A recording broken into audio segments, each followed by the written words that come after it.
Dans cette vidéo, vous allez apprendre à ne pas commettre de fautes au basketball.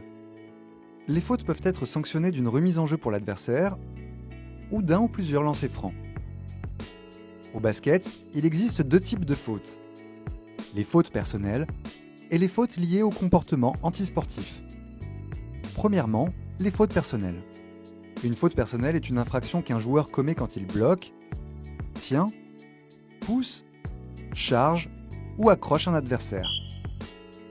En défense, pour ne pas commettre de faute, il faut gêner la progression du joueur avec le torse et avec ses appuis. Le défenseur peut se déplacer latéralement ou reculer, mais il ne peut pas se rapprocher délibérément de l'attaquant pour provoquer le contact. Tout contact avec les bras, épaules, hanches ou genoux peut être sanctionné d'une faute défensive. Un attaquant en possession du ballon peut être sanctionné d'une faute appelée passage en force s'il cherche à forcer le passage malgré la présence d'un défenseur déjà placé. En règle générale, c'est le joueur, attaquant ou défenseur, qui réduit la distance avec l'adversaire, qui est sanctionné d'une faute. Au bout de 5 fautes personnelles pour un joueur, il est exclu du match. Au moment où la faute est sifflée, si le joueur n'était pas en train de tirer, la balle est remise en jeu par son équipe.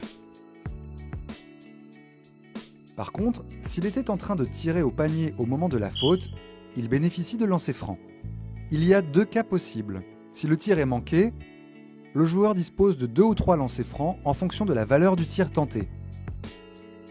Si le tir est marqué, les points sont accordés et le joueur dispose d'un seul lancer franc. Au bout de 4 fautes d'équipe dans le même quart-temps, toute nouvelle faute est automatiquement sanctionnée de 2 lancers francs. Deuxièmement, les fautes liées au comportement antisportif. Si le contact est dur ou excessif, l'arbitre peut siffler une faute antisportive. Si un joueur est sanctionné de 2 fautes antisportives pendant un match, il est exclu définitivement. L'arbitre peut également siffler une faute technique, en cas d'anti-jeu ou de contestation par exemple, ou une faute disqualifiante qui exclut définitivement le joueur en cas de geste antisportif flagrant.